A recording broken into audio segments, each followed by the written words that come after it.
What black community? It's a black environment with black women and black children in it.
Get those likes up from me, y'all. Get those likes up, man.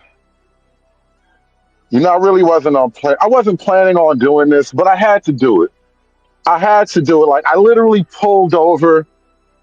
I was on my way to go do some other things. I need a haircut. I really do. I need to take a knee day. All right. I need a hem day. Today was supposed to be a hem day, and then I turned on DJ Hamp's show, and damn it, there was a conversation about the hems. And so, you know, I had to put my hem day on pause, and I was listening to it, and there are things I got to talk about, man. There are things I need to get off my chest, man. Shout out to the hems, man. Shout out to the fucking hems.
Ray at work, Hamp.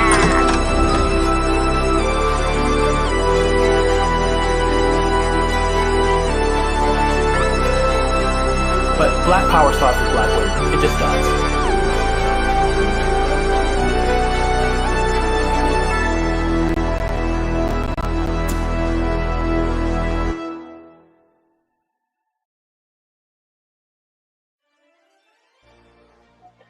All right, so let's talk about the him thing for a minute, y'all. Like the video for me. Like the video. Let's get to it real quick. I'm not gonna make you wait forever. Let's talk about him. First off, let me disavow any claim to ever have been. I likely never will be him. All right, let's just put that out there. I do not claim to be him. I am not speaking on behalf of him, nor do I have any attitude about any revenge, any vengeance for any grievance with him, whoever him should be. As a non-him, I gotta tell you, no beef with the hymns. Shout out to the hymns out there, right? No beef with the hymns. But I find it interesting. I find it interesting that we are back right where we once before, right where we were once before. We are right back where we all started.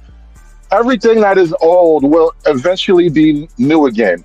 Everything that is old will inevitably be new again. So long as there are hymns and not hymns making this world go around, we will just keep dancing this dance over and over again. What am I talking about? What am I talking about? Pookie and Ray Ray are always with us. The hymn conversation right off the bat, it is a 2025 recap of the Pookie Ray Ray conversation, right? Right away, there's that. Pookie and Ray Ray will always be with us. May they forever rest in peace.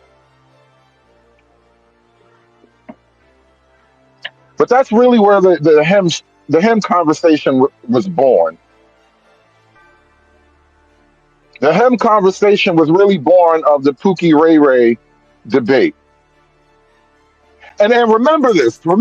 If you were in and about the Black Manosphere right around the time of the George Floyd crisis, I remember then, and I called it out then as it was happening. It was like watching the world fall apart around you and trying to describe the bricks hitting the ground. Like I was on the ground floor. I was ground zero of the great Manosphere Pookie Ray Ray chasm. And they didn't split apart because of the Pookie Ray Ray debate. The Manosphere split apart because of George Floyd, like the ultimate Pookie sacrifice. And I watched it happen. I watched George Floyd die, and the Pookie Ray Ray debate died with him that day. It was choked out. The Pookie Ray Ray died. The Pookie and Ray Ray debate died with a knee on the back of its neck.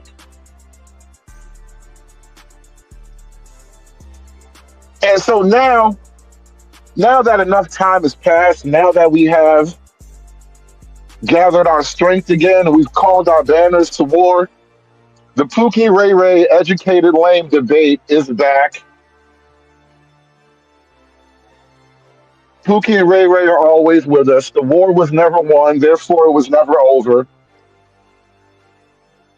And again, what is really interesting about the Pookie Ray Ray thing is that ultimately, just like in real life, the only thing that really unifies Black America, whether that's Black men or Black women, but the only thing that unifies Black America truly is grievance toward the white man, right? That's really what happened with the Pookie Ray Ray thing. We had to put all of that Black on Black violence away because a Ray Ray or a Pookie or whatever. Yeah, George Floyd was more of a Pookie. He got killed by a white cop, right? And so we had to now put our fist in the air and put our calculators away. And that's kind of what happened.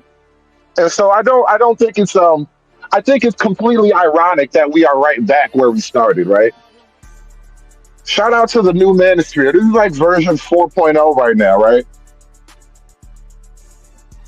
The manosphere has like iterations like the Matrix. Every time you think you defeated the Matrix, you find out you wind up in a whole other Matrix.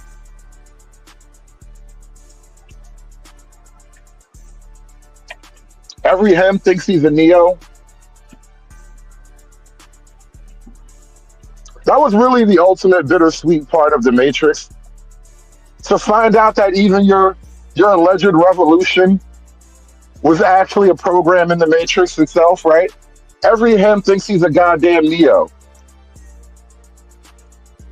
It's bittersweet, isn't it? Now let's get back to this him conversation, right? One of the things I find most interesting, one of the things I find most interesting about the him conversation is really that, like on DJ Hamp's panel, there was this disagreement where really like the biggest part of the whole conversation was like the not hymns accused the hymns of like invalidating their existence, their experience or whatever, you know. You guys just don't believe me or whatever, right? And I do think that's relatively true. There's a disingenuous nature to the hymns in these conversations. And eventually it was revealed. The disingenuous is born because at one point it was said that these are pussy drying conversations, right? These conversations, they scare the hoes.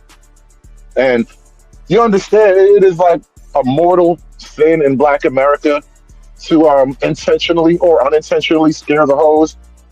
Thou shalt not scare the hoes. It's like rule number one in the 10 matriarchal commandments, right? Well, actually, it's thou shalt love thy mama. And then somewhere after thou shalt love thy mama, it is thou shalt never scare the hoes, right? That's like the matriarchal 10 commandments. I'm not going to give you the rest of them, but those are two, right? And so that's really what's going on with like the hymns is that the not hymns, when they have these conversations, the not hymns refuse to be completely brutally honest because ultimately being a part of being him, the path to being him is learning to never really say things that are going to really scare the hoes. And so automatically it seems like the hymns come into these conversations with a bit of disingenuousness, right? In order to really qualify as a hymn, most of these guys have taken a pact, they've sworn a pact to never scare the hoes. And so it's really hard to get over the disingenuous nature of it all, right? And a lot of things were kind of revealed about these patterns, these Black archetypes in America, the hymns and the not hymns. Because ultimately, I think the not hymns, they get accused of having jealousy, you know, envy. Envy was the word that was thrown around at the not hymns. And there may be envy in the world. I can't speak for every guy in the world, but by and large, I don't think these arguments are made from a point of pure envy from other men. Because you got to understand the other thing about the hymns and the not hymns, the pookies and the educated lames versus the pookies versus the educated lames. Rather, you got to understand when it comes to the so-called educated ones, there is a problem. There's an almost autistic desire to do problems, analytical, rational strategies. Like we want to look at a problem, understand the nature of the problem, and then attempt to give solutions to solve the problem, right? And so on the one hand, a lot of the guys are looking at it from a perspective of, well, if you guys are going to have these conversations about what the Black community needs and what Black America should be on or whatever, it's hard to have this conversation without adding the female variable into the equation, right? And that's where it gets personal almost. It gets really offended, right? People take offense when you add the female variable to the Black equation. And that's what the educated lames and the non-hems or whatever, that's really what's going on there. Because think about this for a minute. This is what strikes me really most hypocritical about the hems when we get into these conversations. And inevitably, Imperious, it's not a hem, Hem, it's him, Him, as in I am him. Imperious, I know, you're all up high on now racism, way above these Negro squabbles. I get it, Imperious, but there is this conversation, there's a notion in Black America that for a lot of guys, they just don't have certain experiences with the women because, to put it shortly, he's him and you are them. Let me put it in white people language for you, Imperious, right? There are the gods and the clods, right? The gods and the clods. Some people get to act as gods, but most people get to act as clods, right? That's kind of what we're talking about, right? The hims and the thems, right? And so in Black America, we are having this conversation among the hims and the not hims, the thems. And a lot of the guys who profess themselves to be him, one thing that kills me about the hims, it is a very ironic, hypocritical notion, and it is purely born from a matriarchal standpoint. I see no other logical attachment to this idea, but the one thing about the quote hymns is that while on the one hand, actually there's a couple weird things about being him, but let me just say this. While on the one hand, they will state that as evidence that I am him, as proof to you that I am him, I have ran through all of these women. That's a part of being him, right? I have had all of this random sex with all of these women, right? And now here's the thing. This is what kills me about the hims, right? You tell me that you have had all of these encounters with all of these women, and all of these women treat you in all of these wonderful ways because you're him, right? And I accept that at face value. I do not call you a liar. I do not discount your truth. I do not, disparage your experience or whatever. Let's say that all that's true, right? Let's say you are him and you have ran through all these women. And your evidence, part of your evidence for being him is the fact that you have ran through all these women, right? How can you now tell me that on my quest to becoming him, having run through all of these women to reach the top of Himothy Mountain, how can you tell me that these women are now good? Hold on a minute. Hold on a minute. Hold on, him. Hold on a second, him. I'm struggling with a concept here because I'm a conceptual nigga, conceptual conservative. You know what I mean? I need the abstracts to fit where they're supposed to fit, right? If you're him and you ran through all these women on your path to becoming him, how do you now, in all of your righteous indignation as him, get to tell me that these women that you've ran through are now good women? How are they good women if you ran through them? Him? Explain to me this, him. If they're such good women, how did you run through them?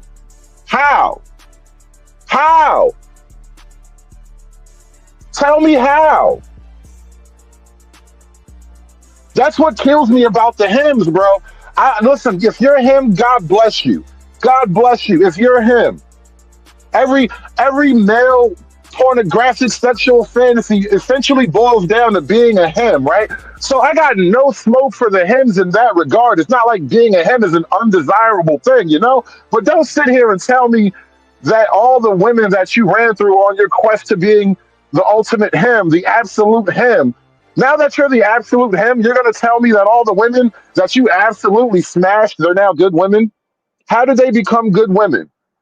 How? Is your dick so magnificent that they became good women after you gave it to them? How?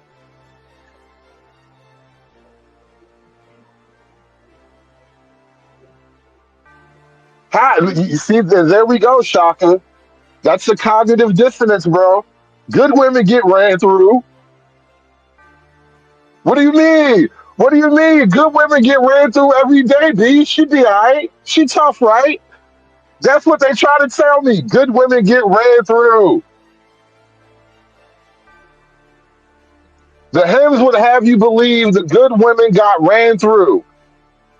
I'm not going.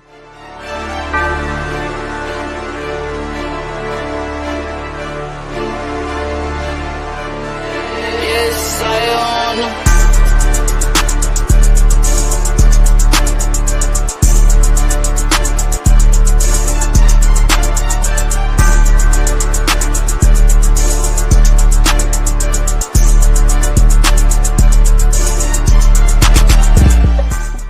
That's the ultimate hypocrisy from the hymns, though. No bullshit. No bullshit. All jokes aside, bro. Don't sit here and try to tell me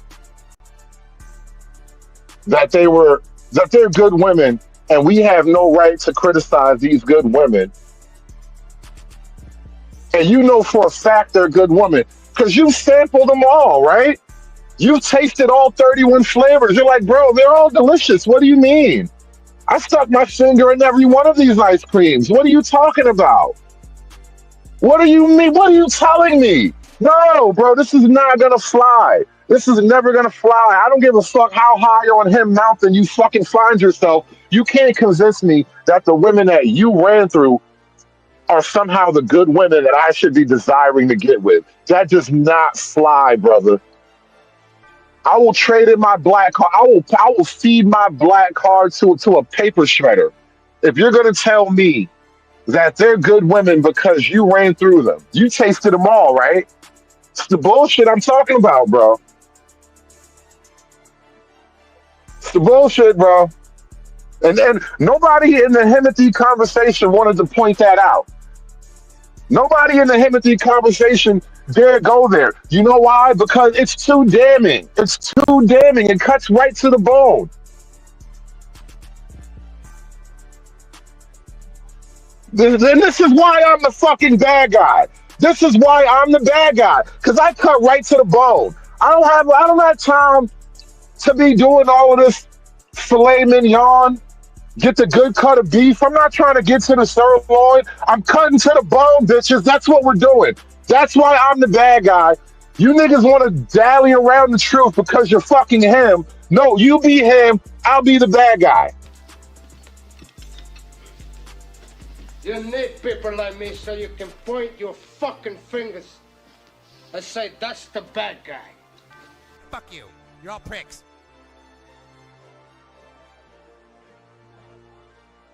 We got a real cognitive dissonance problem here, man, with the hymns. Here's another thing I realized about the hymn, right? By and large, right?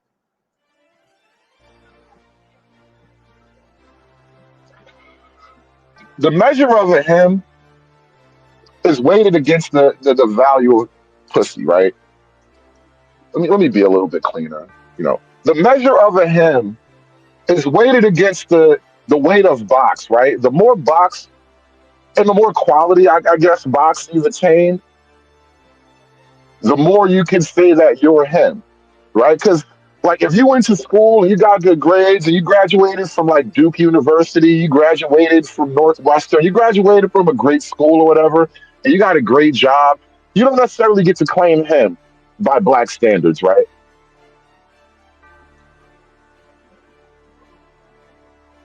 Hell, even if you're like a good-looking athlete, but you're kind of clumsy with women, you're not exactly him. You look like a him, but you're not a him, right?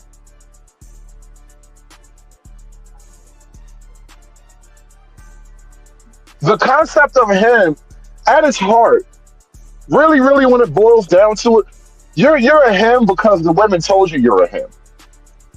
You're him because hundreds of vaginas chose you, right? That's what makes you him ultimately.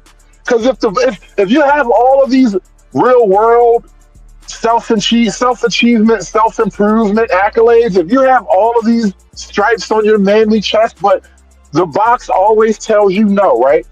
if you've done all these great things in the world, if you climbed a mountain, hell, if you've blown up a goddamn mountain, but the box is always telling you no, then you can never claim him.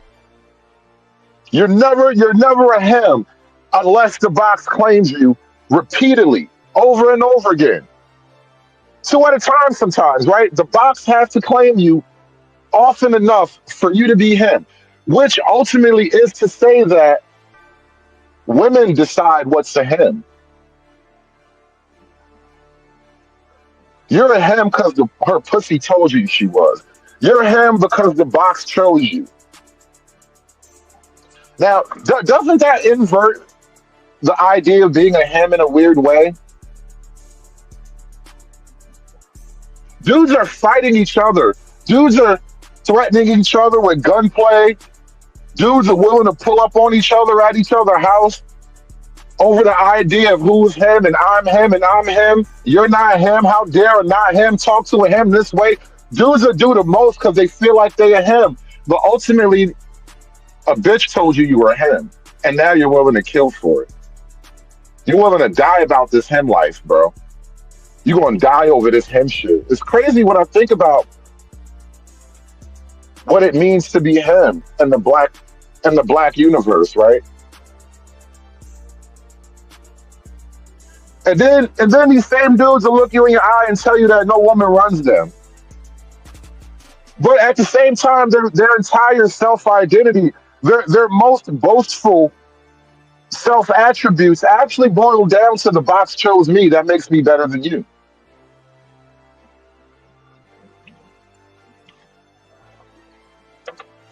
And I don't know, maybe in a certain argument it does, right? Maybe in a certain type of argument it does. But I think at that point we should acknowledge that,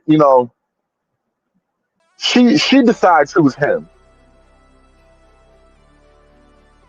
All of your dudes, all of your chest bumping, all of your high fiving, all of your posturing and all that, she decides who's him. And that's why dudes are doing all the chest bumping. That's why dudes do all the posturing. That's why dudes do the most on panels. And it goes back to the pat on the head too, right? When you're him in the real world, okay, you can probably get some box out of it, right? I won't even get in your way. Far be it for me to intervene with a him on his mission, right? I am not going to stop a him on his mission. But now we're on these panels.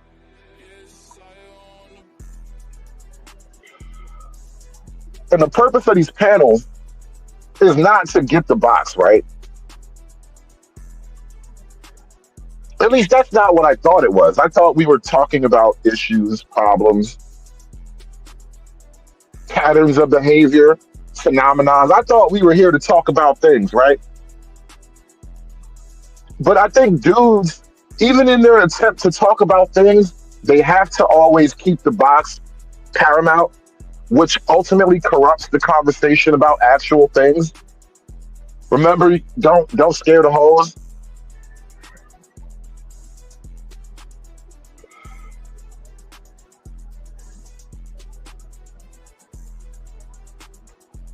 And that's really what kills me about the whole conversation about being him. Because no matter like how you slice it, the him point of view is hoe centric. And I don't think the hims like to acknowledge that. They'll want to fight you when you point that out. But to be him is to be hoe centric.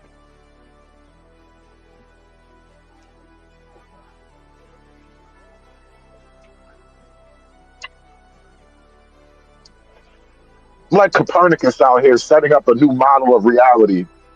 I've just discovered the whole centric universe, right? You thought the sun was at the center of the universe and all the planets revolve around the sun? No, no. At the center of the whole centric universe, there's a goddamn vagina, and all of the hens orbit around the vagina at different distances or whatever, but they all have a whole centric orbit. And that's really ultimately what it is to be a hem, is chosen by the box, right? Because again, I can't think of any other way to be him without having a bunch of box on top of it. This is why, by and large, men that are like married, they're really not in the I'm him conversation like that.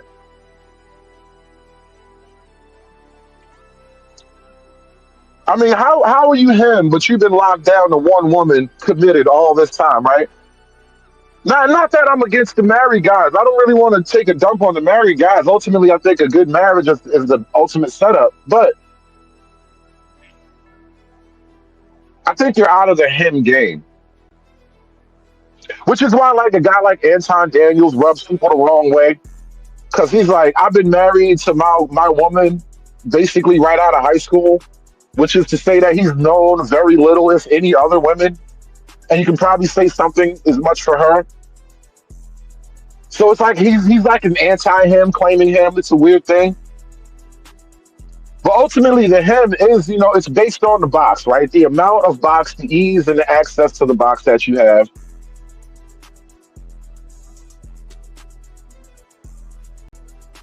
And I think the guys, ultimately, that is the biggest weakness of the him conversation, is that I really don't know that you're being totally honest about the nature of things, because ultimately to be him is to always keep the box on the table.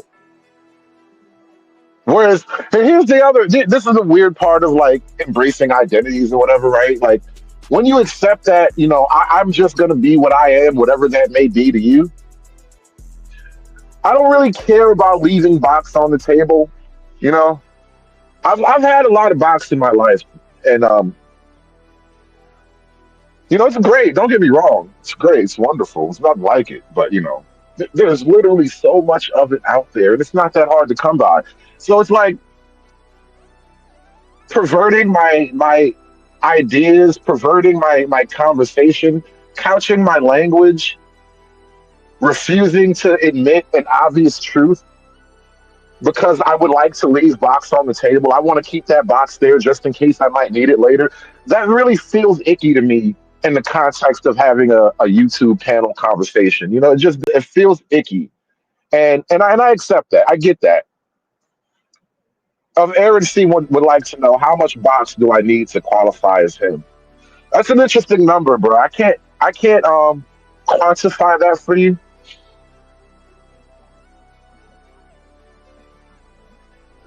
But that is a question, though. That's a question worth pondering.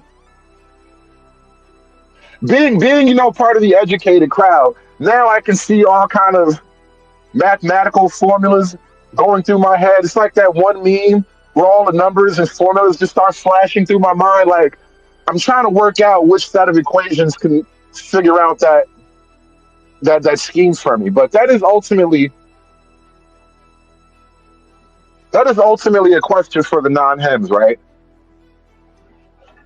And the thing about the conversation too, shout out to DJ Hamp for taking an honest effort at trying to be like a neutral middle ground between the hems and the non-hems.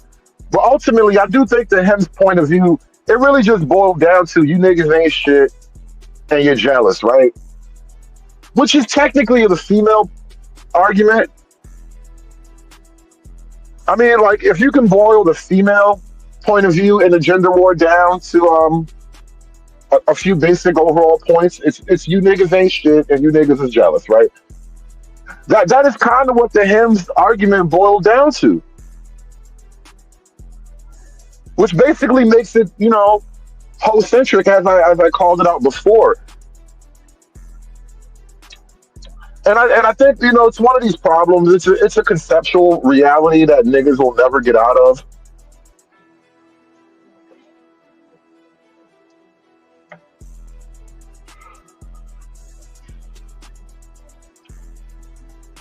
How is it that you claim to be like pro-black in any meaningful sense of the word, right? Meaning that you want black people in America to at least be thriving at a position better than we are now. The measure is largely white people, so you would like black people's position in America to come closer to white America's to some degree.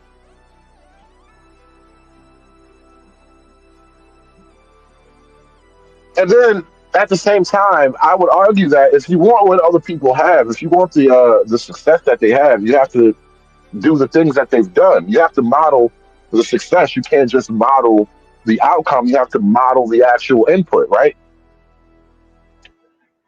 And one of the inputs, like it or not, is the quote unquote patriarchy.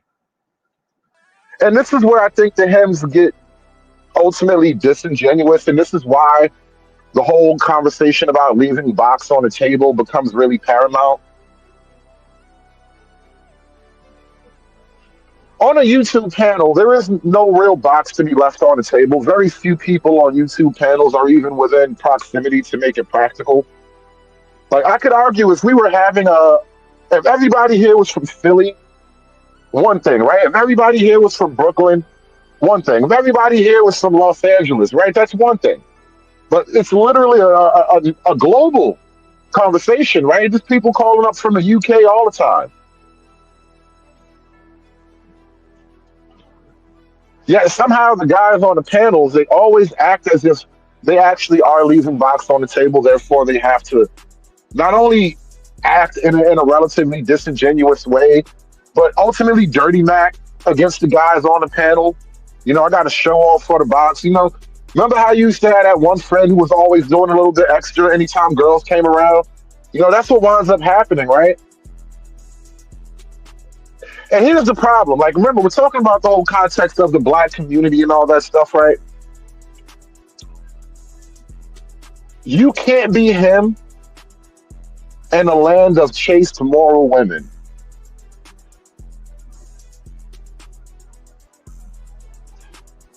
In a country, in a culture, in a black community where the women are more chaste, more moral, more selective, more future thinking, or at least those barriers are put in place by the family around her. Because you know, women are women, right? I get it. Women are women, but in a more structured society, those barriers would be around a woman before you could just have her, and you couldn't be the him that you are now in that type of culture. The patriarchy doesn't allow you to be him based on collecting as much box as you can collect, right? The patriarchy doesn't do players really. Patriarchy can't brook no players because ultimately you're gonna play my daughter, and I got a little patriarchal empire I'm trying to build and maintain here, and you playing my daughter ain't a part of that, right? So the patriarchy doesn't allow hymns, right? So ultimately, to be a hymn is to be a servant of the matriarchy. Which now let's take it deeper than that. When they tell you that you're drying up the pussy, right? When they tell you that you're scaring the hoes, what they're doing is not because the hoes are afraid, it's because they are afraid. It's because the thing that makes them them is being threatened by the argument and the vision that you have now laid out, the criticism that you have now laid out. They want you to maintain this network of beliefs and support that the women are wonderful, that the women are great, that we collectively as men owe these women our noble protection and provision because the women are wonderful, right? And how do you know the women are wonderful? Because you stuck your fucking finger in every one of them. That's how you know. You're trying to convince me that the women that you slayed are good women. Therefore, we need to protect the reputation of the women in the community as black men. Do you understand the hypocrisy that I'm just not going for now? And yes, Chocolate Bunny, him is a black thing. Him is definitely a black thing. This is why we're talking to these niggas. We have to have this conversation amongst the niggas. It's the niggas that, you know, that believe in these things. What am I going to tell? What are we going to do? I'm telling you, man. This the reason why I be hating niggas, man. I'm telling you, man. It just be us. I be hating niggas, man.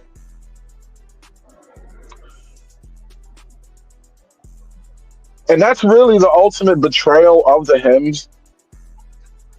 On the one hand, you know, they come into these conversations as like, you know, I want good things for the community. I want good things for my people. You know, I want us to be better. You know, that type of shit. And then you point out, hey, bro, I don't know if we're gonna be that great when we got all these women running around doing whatever they want to do. And it's like, how dare you criticize the women that be bopping me off? You can't criticize the women that always tell me yes. How dare you? It's like, well, I mean, did you want good things or not? Yeah. But screw all that. You can't criticize all the women that I be running through. If the path to a good community is you gotta buckle down on the women that I be running through because they so wild and so free, then I don't know if that's the community I want to live in. I don't want to live in a community without hoes. How can I be him without hoes, bro? How am I supposed to be him without hoes? It's really some I can't breathe without you shit. How can you be him without hoes? And ultimately, the non hymns are making a complaint that basically boils down to like, hey, listen, bro. The women by and large are on some free. They're free and wild, bro. They're wild and free. They're modern women. They're basically hoes by any other previous definition. I don't know if there's much working with them in any grand scale. And then the dudes that say they him, they're like, how dare you talk about the women I ran through? Don't you call my hoe a bitch? What's wrong with you? Yes, the hoes make the hymns him. And when you scare the hoes, you offend the hymns. It's a weird symbiotic relationship, right?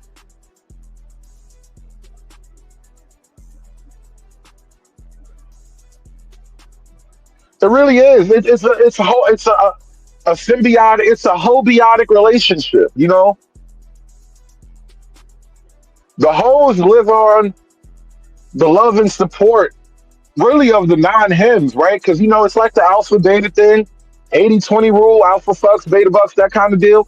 The hoes really ultimately survive off the collective love and support of the non-hymns. Yet if the non-hymns go on a beta male revolution, as it was once called, if the non-hymns really go far enough with the beta male revolution, the hoes will have nothing to support themselves with, and the hymns can't let that happen. The hymns are holding the line for the hoes. Isn't it ironic? Lion says, are the 304 supposed to be expendable? They are supposed to be in theory, right? In theory, they are. But in practice, are they really?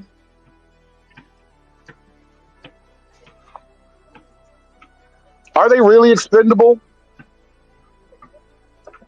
If the hoes were really expendable, would the hymns keep holding the line for the hoes? Just look at the logic of it all. All right, I don't need things to make my kind of logic, but there is a logic to follow. And look at the logic of it all. If the hoes were expendable, would the hymns hold the line for them so much, so often, so hard? They will fight you. They will duel you from a lady. These niggas will duel you.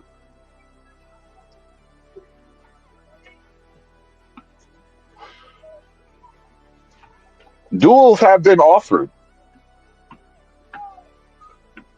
People have thrown down the gauntlet in defense of my lady, bro. And so run the numbers in your mind. Like, there is a logic to it that we maybe don't get it. There is a logic there. If the hoes are expendable, the hymns would not hold the line for them so hard. The hymns are fighting for something. And what are the hymns fighting for ultimately? And this is just me, you know how I do. I get up here and I theorize out loud. I pontificate into the ether, straight off the dome. But I'm arguing that because the hoe is integral to the hymn identity, the hymns have to argue for the existence and the rightful existence of the hoes. Therefore, they're not hoes, they're good women. You can call me me a wench all day long. I don't give a damn. You know how many wenches you got in your life? All of us.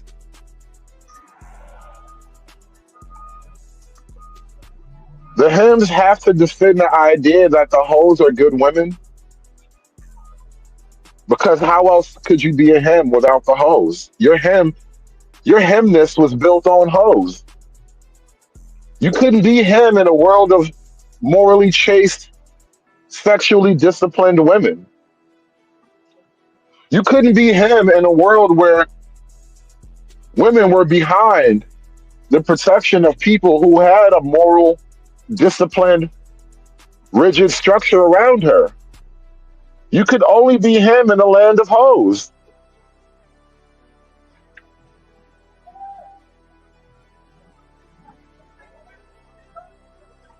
And if you could only be him in a land of hoes, and Black America is so full of men who claim to be hims, what does that say about him? What does that say about Black America?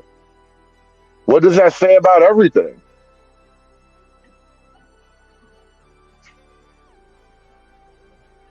I'm done. I'm done with life, and it's all Jermaine's fault. It's always Jermaine's fault.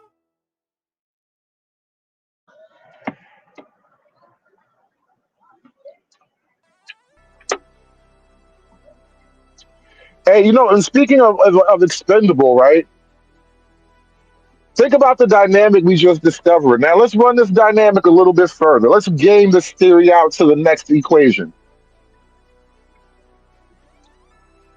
Who's really expendable here? The hims or the hoes? If the hims will hold the line for the hoes, I never hear a conversation where the women are convincing themselves to behave better. You're not supposed to say that because those are our Black men, right? You're not supposed to think like that because those are our brothers that you're talking about, right? I never hear the women holding the line the way I hear the hymns hold the line. So, if the hymns hold the line for the hoes, who's really expendable?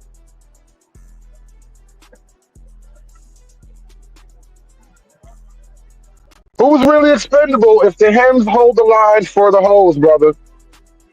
Toby be good nigga for massa. Good nigga. Don't send Toby away.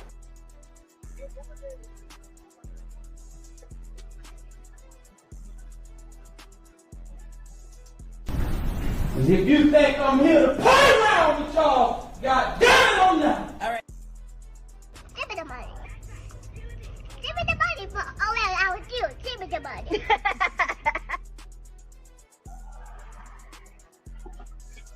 Tell me if I'm crazy here, right?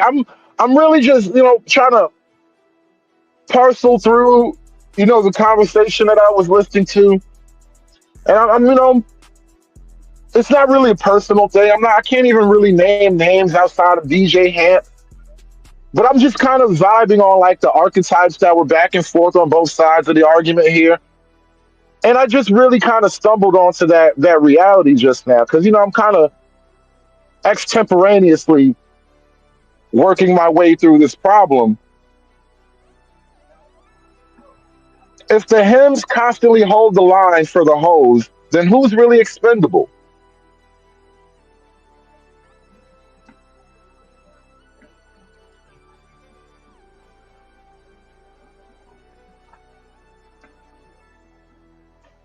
Yeah, the Black Hebrew Israelites are a funny bunch, But Hamp kind of was in the middle on this one. I'm not even going to say he threw too much of any of that in there at all. It was just more of him kind of refereeing.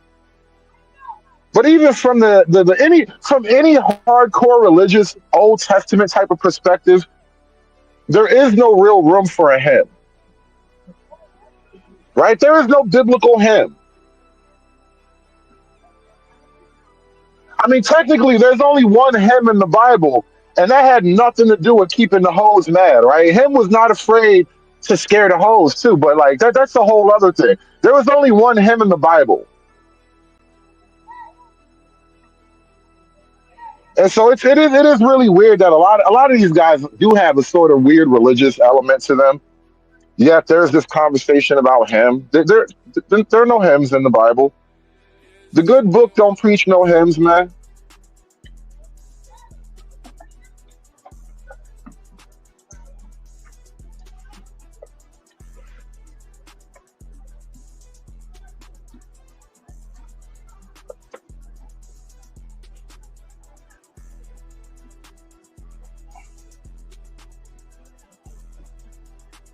And then I think about this whole pat on the head conversation. I shared that thing with you guys the other day.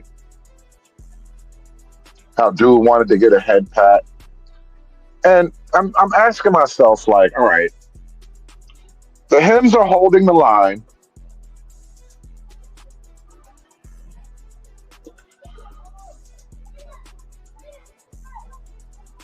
They always put up a solid defense against any criticism of the women.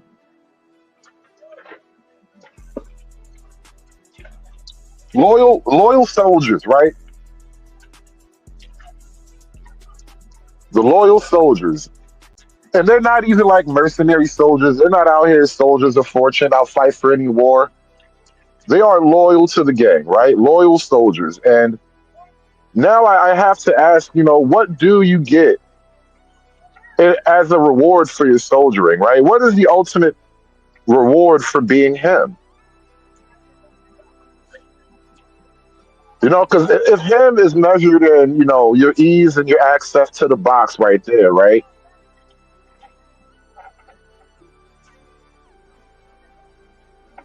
And as a part of your duties as being him, is you have to defend the honor of the women that you ran through on your quest to becoming him.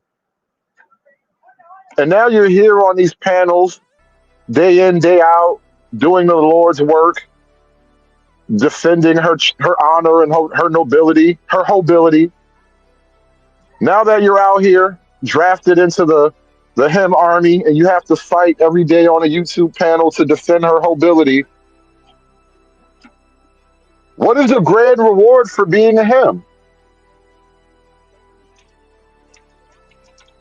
At least the other day, and we all had a good laugh at this, and it was fun. The other day, Izzy got like a $500 donation to block me from his channel. As I was literally asking him how much does his cape cost, right? And so he could argue that he benefits to some degree in being a him, right? The women have paid for him to be him.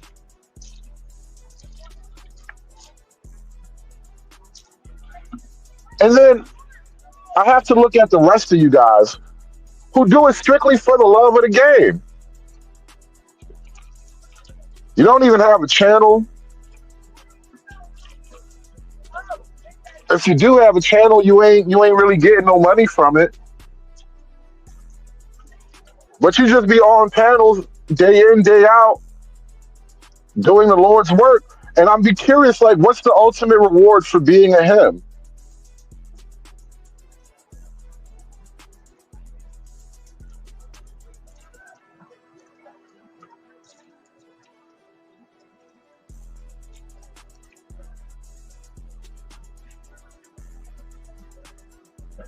And maybe that is the ultimate reward, right? Because, like, in this weird Black America bizarro land where the women. Can I tell you a secret? Can I tell you a weird secret about the nature of Black American sexual dynamics? How perverted Black America is in terms of gender dynamics. Come on, let me pull up, y'all. I want to tell y'all a secret, man. I want to tell y'all a secret.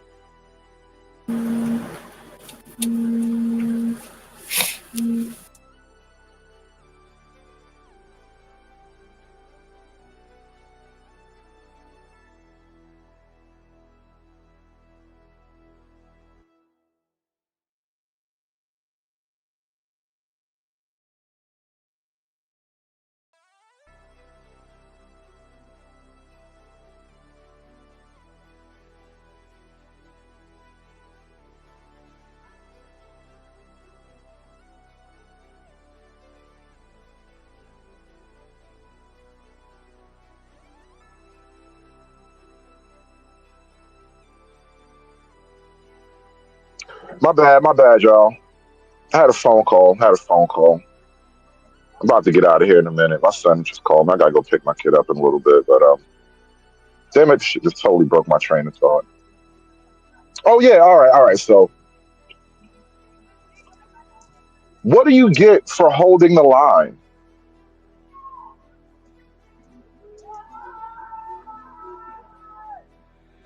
What is the ultimate reward for being a him?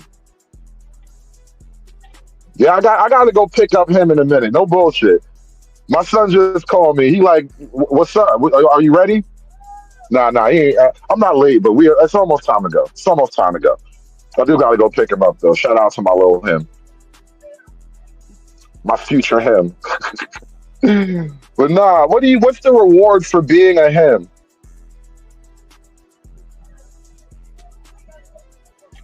Oh, I was about to tell y'all a secret. Thank you, Carmen. Thank you. See, that's why you be you, because you be helping. You be helping a lot. Thank you, Carmen. Appreciate that. I was about to tell y'all a secret. So the whole deal about protection and provision. They say that the men are supposed to provide for the women, and that's the general structure of the male female relationship. In Black America, especially at the lower and the lower middle class ranks, the women provide for the men to a large degree.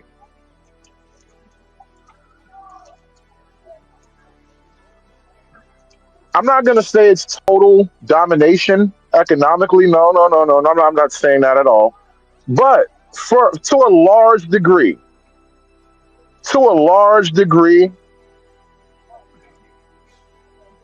the women and lower class and lower middle class Black America, they ultimately they provide for and low key protect the men. The women have quietly assumed a great deal of the protection and provision role in Black America.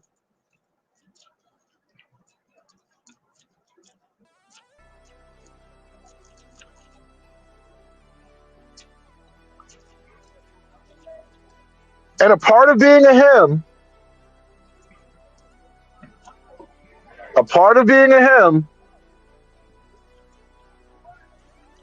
it comes with access to some of that provision.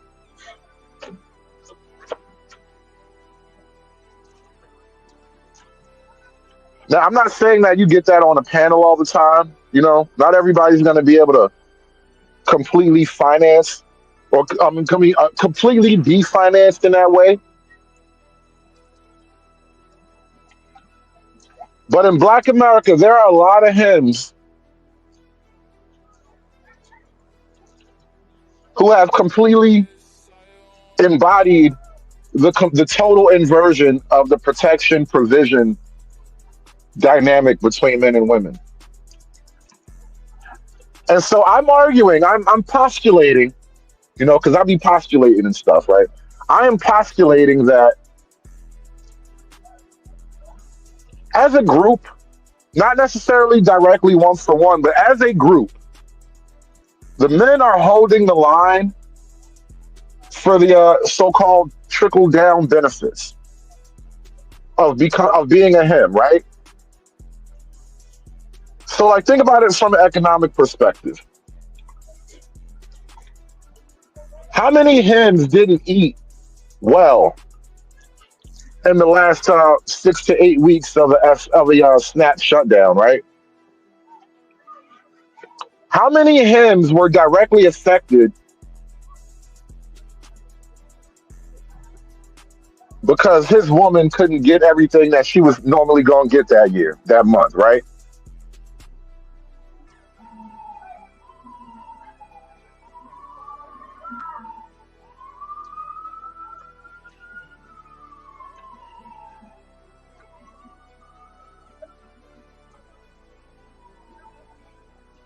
I'm just saying.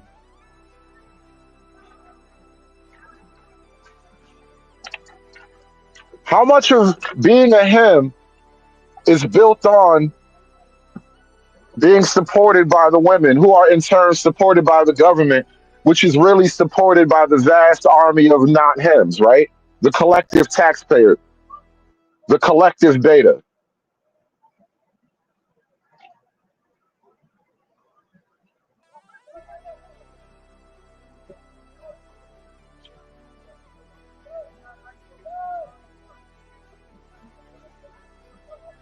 Hey, American man, let me ask you a question. Did it look like Trader Joe's didn't really take that much of a hit during the food stamp shutdown? I was in Trader Joe's. It was about the same.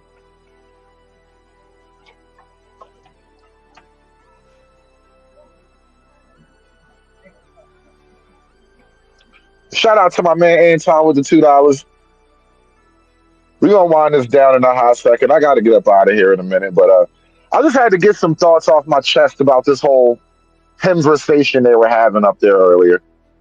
Felt really one-sided, you feel me? What black community? It's a black environment with black women and black children in it. Shout out to the church, y'all. We gonna make misogyny great.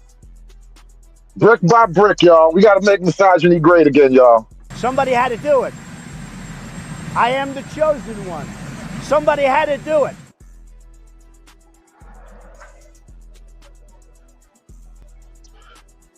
No, chocolate. By the Black American definition, him is the so-called alpha. But remember, Black America lives in a perverted, upside-down, bizarro land of traditional social definition. So the men who actually have the money to make all the stuff go around, the men that keep the lights on, those are the betas. The alpha is, the alpha sucks, beta bucks, that kind of thing, the 80-20 rule.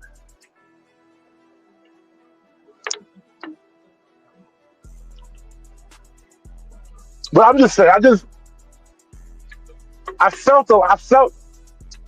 thought that the conversation being had was missing a few elements. And I had to kind of dig deeper into what was going on there because the nature of those conversations are like purposely combative. So it's hard to just go from one idea to the next in a logical link. Like going from the identity of him to like him being hocentric to what do you get from holding the line to the idea that, women have low key assumed a protection and provision role in a lot of Black America. So the hymns are actually ideologically defending a sort of economic reality. It's hard to really work your way through these ideas on a combative panel like they were having on Hamps, but that's really what's going on in a lot of ways, right?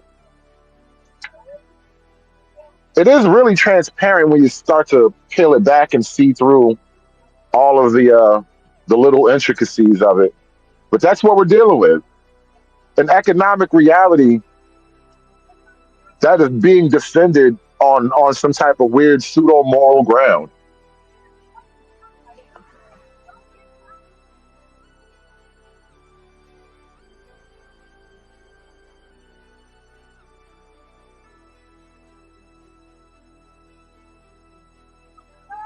Ash, you are absolutely spot on. Ash says this is why a complex language developed across the centuries. Well, it developed in some places. We were already having this conversation about abstract concepts in the African languages. You remember that, right? Great night. What a night. But it's hard to really break through these abstract concepts when you're having a combative group discussion with a bunch of heads, right?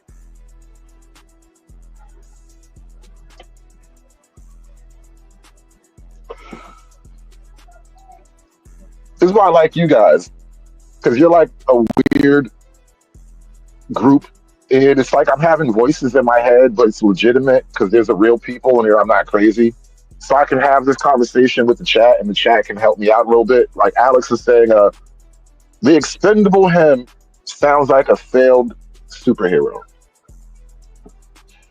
Are the hymns not failed superheroes, right? Like Alex, think about this, right?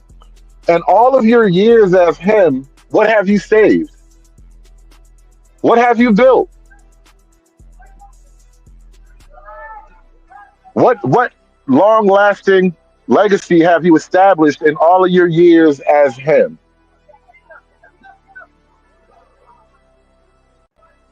As the great expendable him, what has your work actually achieved?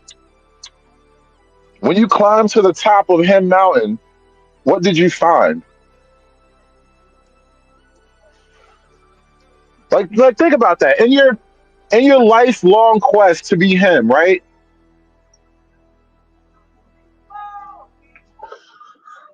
All the bodies that you've taken down to get to the number one headband. And now that you have the number one headband, what great wisdom do you have to share with us, right? What infinite truths do you have to now disperse to the unwashed masses now that you've reached the top of Him Mountain?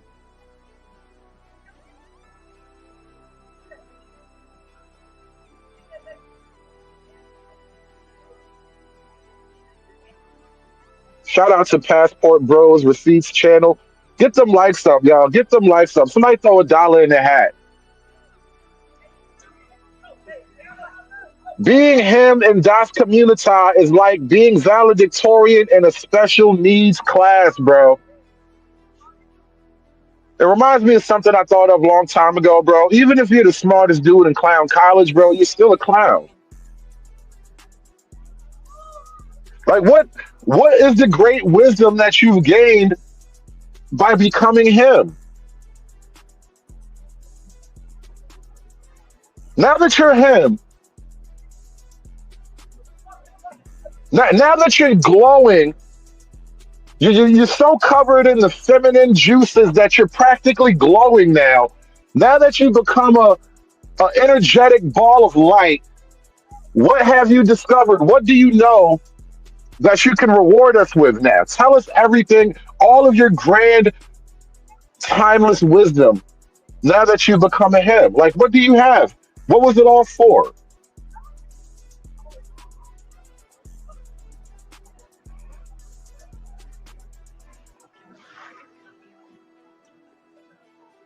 So many questions, y'all. A lot of questions, man. Lots and lots of questions, man.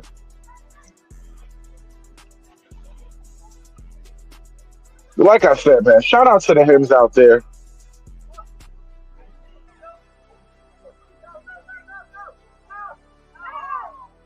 Niggas do a lot to be him, you feel me?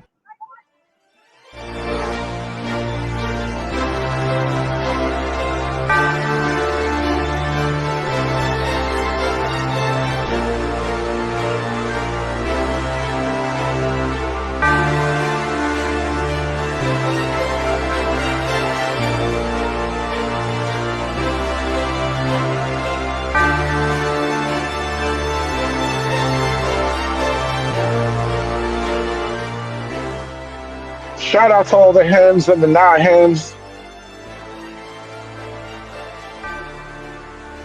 Thank you guys for coming out.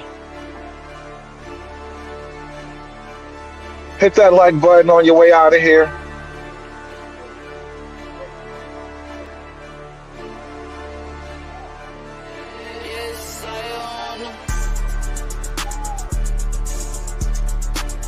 You know what? One last question too. Let me lower this. We got one last question.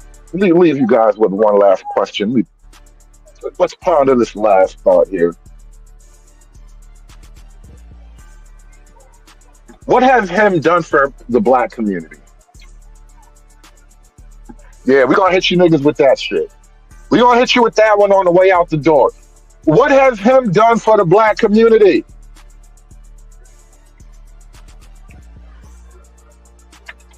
Since you got all the hoes and you know everything, what has him done for the black community?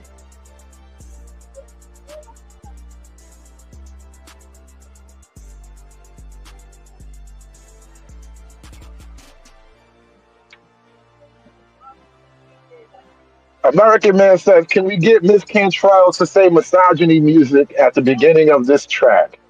You know what?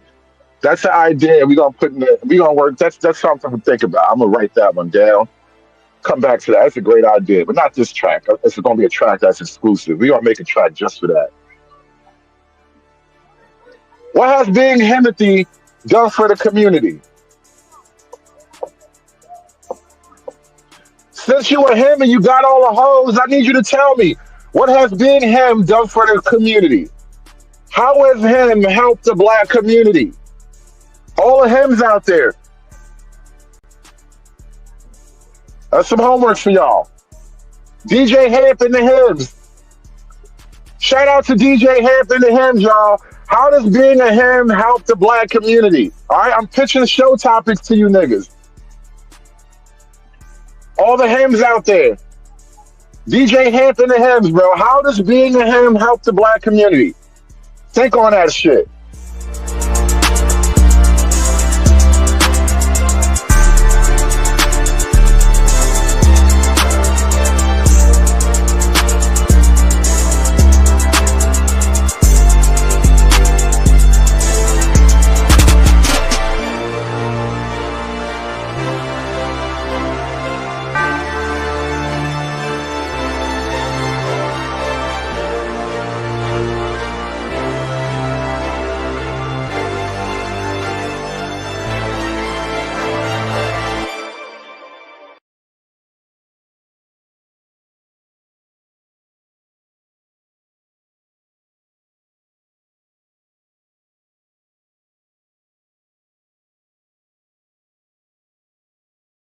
Aspiring to be patriarchs like what white men have, that isn't freedom. That isn't going to help anybody. It's certainly not going to help black people. It's done. It's done. It's done. It's done. It's done. It's done.